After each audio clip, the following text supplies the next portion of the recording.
अब देखो नेक्स्ट है analysis of transistor amplifier using H parameter. ठीक है, तो अभी तक हम लोग जो देखे सिर्फ एच पैरामीटर में कैसे कन्वर्ट करना था एक इक्विवेलेंट सर्किट को, वो देखें। लेकिन अब उसका एनालिसिस हम सिर्फ एक ही कॉन्फ़िगरेशन के लिए करेंगे, बाकी फिर उसी के एज यूजुअल होगा, तो तुम लोग फिर उसको समझ जाना। ठीक है, मतलब हम नोट्स दे देंगे, तुम लोग उसको देख के समझने की कोशिश करना, या फिर अगर तुम लोग के पास भी किताब है तो वहाँ से भी तुम लोग देख सकते हो। ठीक है, तो देखो पहला है कि analysis of transistor amplifier using H parameter. तो ये तो साफ साफ पता चल रहा है कि एक ट्रांजिस्टर होगा जिसका कोई एक सर्किट बनेगा, एक 2 पोर्ट की तरह हम लोग बना सकते हैं, एक इनपुट करंट होगा, एक आउटपुट करंट होगा। ठीक है, इनपुट में कुछ वोल्टेज लगाएंगे, आउटपुट में एक आउटपुट हम लोग किसको देखते हैं, किसी भी लोड के अकॉर्डिंग अक्रॉस देखते हैं, तो एक रेजिस्टेंस लगा देंगे जिसका हम लोग अक्रॉस लोड बनाएंगे, है ना। तो यहाँ तक तो हमको एच पैरामीटर पहले बनाना पड़ेगा। ये तो मेरा एच पैरामीटर है ना, ये मेरा एच पैरामीटर है, ये एक 2 पोर्ट नेटवर्क है। तो इस 2 पोर्ट नेटवर्क का हम लोग इक्विवेलेंट एच पैरामीटर मॉडल बनाएंगे, और ये एक्स्ट्रा चीज़ जो लगा है उसका एज यूजुअल फिर लगाएंगे, फिर हम लोग उसका एनालिसिस करेंगे। तो ये वाला पार्ट का एच पैरामीटर सर्किट कैसे बनेगा, क्या बोले, सबसे पहले एक नीचे लाइन खींचना, एक वोल्टेज सोर्स बनाना, एक करंट सोर्स बनाना, करंट सोर्स के पैरेलल में एक रेजिस्टेंस, नहीं वो रेजिस्टेंस का उल्टा होता है कंडक्टेंस, और वोल्टेज सोर्स के सीरीज़ में। ठीक है, ये हो गया तुम्हारा वोल्टेज सोर्स, ये हो गया तुम्हारा करंट सोर्स। ऐसा को नोमेनक्लेचर जैसा, अब ये कॉमन बेस है कि कॉमन कलेक्टर है, जो भी दिया रहेगा उस हिसाब से हम लोग फिर बनाएंगे, है ना। तो ये मेरा वोल्टेज 1 इनपुट के लिए, ये मेरा करंट 1 इनपुट करंट के लिए, ये मेरा आउटपुट करंट, यार ये मेरा V2 आउटपुट वोल्टेज। और अब देखो इसके बाद जो एक्स्ट्रा पार्ट जुड़ा हुआ है, एक्स्ट्रा पार्ट क्या लगा हुआ है, क्योंकि हमको इसके अक्रॉस लोड देखना है, तो हम एक रेजिस्टेंस लगाएंगे और आउटपुट को हम लोग मेज़र करेंगे इस लोड के अक्रॉस, और करंट इसको IL मान लेंगे। जो करंट IL है वो क्या है, I2 का उल्टा है। ठीक है, और इनपुट में हम लोग क्या करेंगे, एक वोल्टेज को लगाएंगे। ठीक है, एक वोल्टेज सोर्स लगाएंगे इनपुट में प्लस माइनस, जो किसका होगा, VI के बराबर होगा, यानी VS इक्वल टू VI के बराबर होगा, और IL equal to minus I2 के बराबर होगा, क्योंकि I2 तुम्हारा इस डायरेक्शन में है और IL इस डायरेक्शन में है। ठीक है, बोलो यहाँ से यहाँ समझने में कोई दिक्कत। तो ये है तुम्हारा जनरलाइज ट्रांजिस्टर एम्पलीफायर सर्किट, और यह है equivalent hybrid equivalent circuit of generalise transistor amplifier. ये जनरलाइज ट्रांजिस्टर है। अब इसको हम लोग स्पेसिफिक नाम देंगे कि हम लोग कॉमन गेन, कॉमन कलेक्टर किसके लिए कर रहे हैं। ठीक है, तो हम लोग क्या करते हैं, हम सिर्फ जनरलाइज के लिए हम कुछ पैरामीटर निकाल के बता देते हैं, आगे तुम लोग स्पेसिफिक के लिए फिर देख लेना।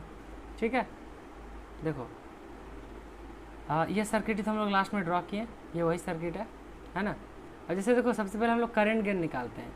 मान लो कोई सर्किट दे दिया और या फिर बोल दिया ये सर्किट का तुम करंट गेन निकालो, तो करंट गेन क्या होता है, current gain output current by input current, है ना। तो आउटपुट करंट मेरा क्या है, लोड करंट, और इनपुट करंट मेरा I1, तो load current equal to output current, ये लोड करंट है।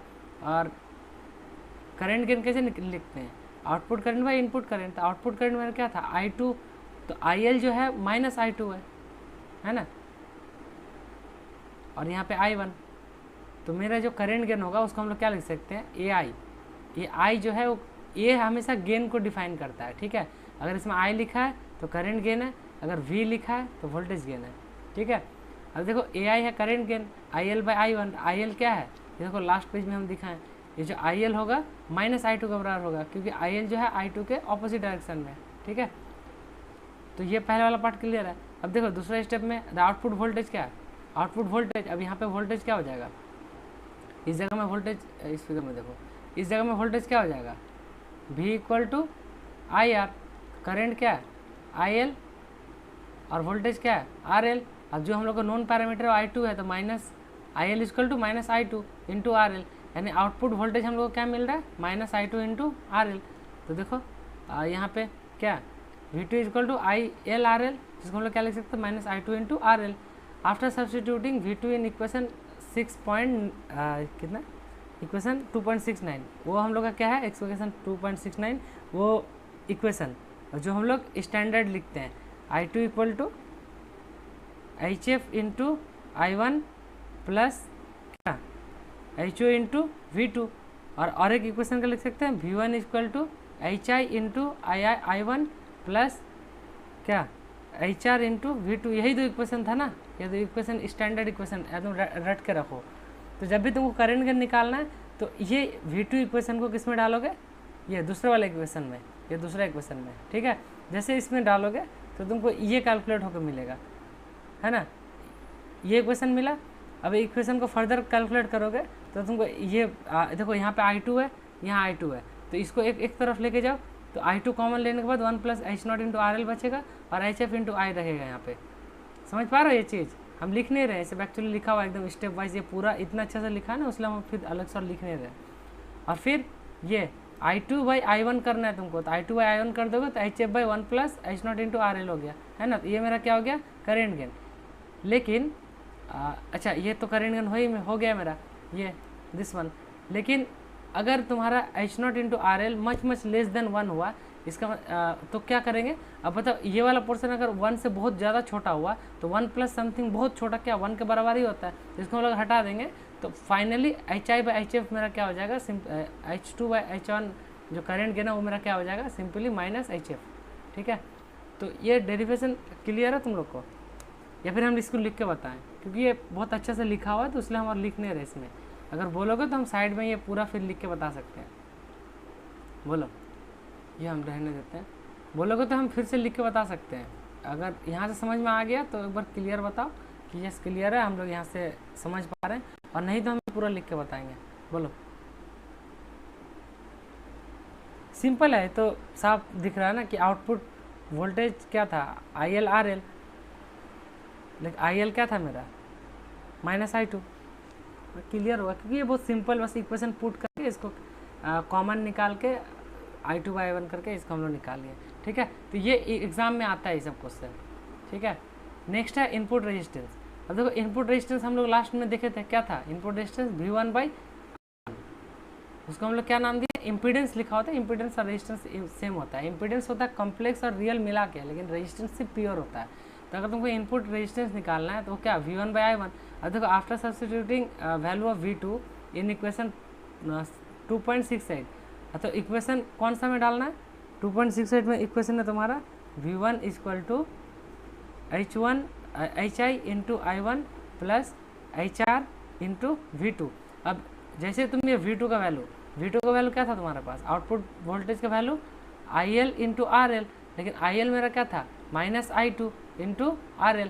जैसे तुम इस वैल्यू को पुट करोगे यहाँ पे तो देखो ये आएगा, है ना, as V2 equal to minus I2 into RL, ऐसे हम लोग देखें। अब आफ्टर डिवाइडिंग अब इक्वेशन, ये पूरा इक्वेशन को I1 से डिवाइड कर दो तो V1 बाई I1 बन जाएगा, जो कि हमको चाहिए V1 बाई I1। जैसे इसको डिवाइड करोगे तो देखो ये I1 कट जाएगा, यहाँ पे I2 बाई I1 बनेगा, है ना, ये तो ये कट जाएगा ना पहला वाला टर्म के साथ, ये I1 कट जाएगा और दूसरे वाला के साथ नहीं कटेगा, तो एज यूजुअल बच के रह जाएगा। लेकिन I1 क्या होता है मेरा, करेंट गेन। अभी हम लोग देख के आए ना I2 बाई I1 क्या होता है, करेंट गेन, है ना। अब देखो आगे इसको फिर और समझो, आगे क्या करेंट गेन यहाँ से हो गया, तो ये इक्वेशन यहाँ तक समझ में आ गया। अब the input resistance is equal to, input resistance किसके बराबर है, V1 by I1 that is equal to what, HI plus HR RL into AI, क्योंकि I2 बाई I1 AI आ गया मेरा, as AI equal to I2 minus I2 by I1। अब situation में AI का वैल्यू पुट करो, AI हम लोग एक्चुअली लास्ट इसमें निकाले हुए थे, देखो AI equal to minus AI equal to, या फिर ये भी लिख सकते हो, अगर H0 RL much less than 1 है तो AI का वैल्यू ये भी लिख सकते हो। तो यहाँ पे उसको पुट करेंगे तो ये आया, है ना। अब इसको आगे फर्दर अगर तुमको और सिंप्लीफाई करना है तो ये AI का वैल्यू ये था, ये तो लिख दिए यहाँ पे। अब इसका वैल्यू अगर तुमको मच लेस देन लिखना है तो तुम HF लिख सकते हो, जैसे HF लिखोगे तो AI का वैल्यू पुट करोगे यहाँ पे, तो यहाँ पे सिर्फ HF कर दोगे, तो ये भी एक इक्वेशन बन गया। तो आई होप ये वाला चीज़ें तुम लोगों को समझ में आ रहा है। तो इस टाइप से बस याद रखो कि कौन सा इक्वेशन में क्या पुट करने से क्या आएगा, एक तो करेंट गेन का, दूसरा इनपुट रेजिस्टेंस का, ठीक है।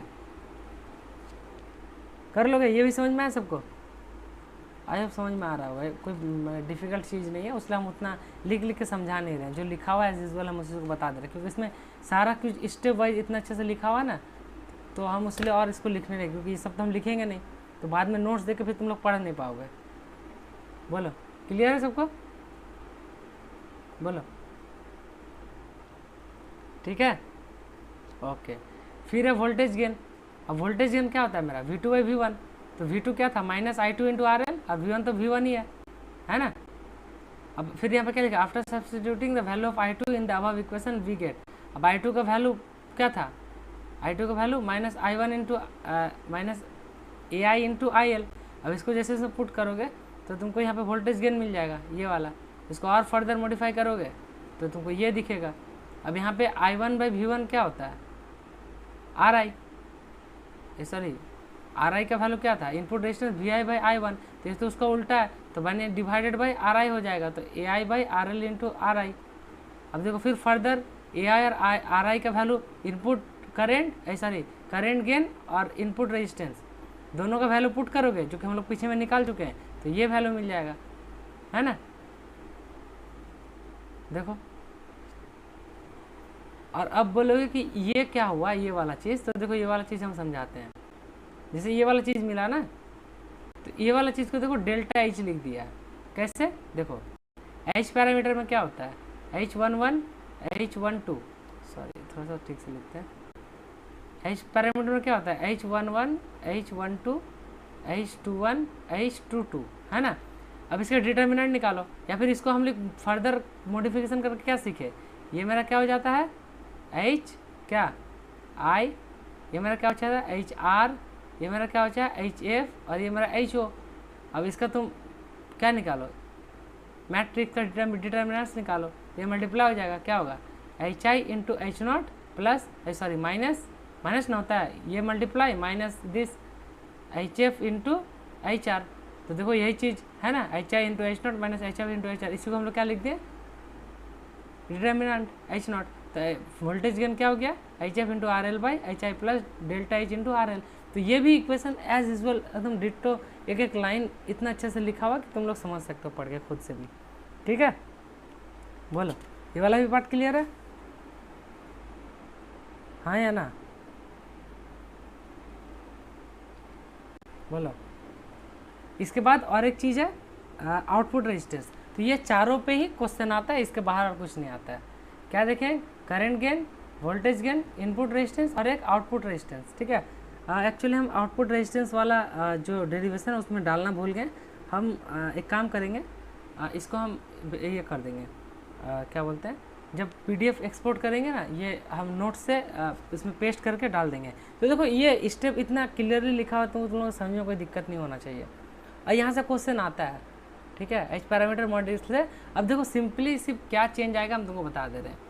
चेंज बस इतना आएगा कि ये जो मॉडल है ना, इसमें मान लो कॉमन एमिटर है, तो ये H ही हो जाएगा, यहाँ पे HRE हो जाएगा, यहाँ पे HOE हो जाएगा, और यहाँ पे HFE हो गया।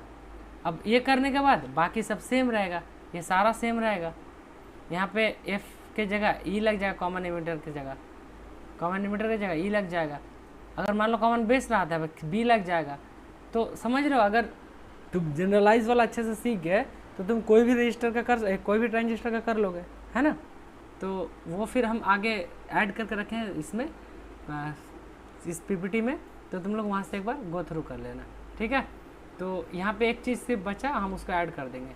क्या बचा, आउटपुट रेजिस्टेंस, ठीक है, वो हम ऐड कर देंगे इसमें। उसके बाद देखो एम्पलीफायर। अब देखो सेम चीज़ है, कॉमन एमिटर एम्पलीफायर। अब कॉमन एमिटर लगने के बाद VB में क्या करोगे, I के जगह E जोड़, I के बाद E जोड़ दोगे, R के बाद E जोड़ दोगे, F के बाद E जोड़ दोगे, O के बाद E जोड़ दोगे। ये देखो इसका कॉन्फ़िगरेशन है। अब इसका H पैरामीटर मॉडल में क्या बोले तुमको, जहाँ R है वहाँ पे E जोड़ दो, I है वहाँ पे E जोड़ दो। अब जब तुमको ये चीज़ मिल गया, अब यहाँ पे तुम input current, current gain, voltage gain, input resistance, output resistance, same वही प्रोसीजर से नहीं निकाल लोगे।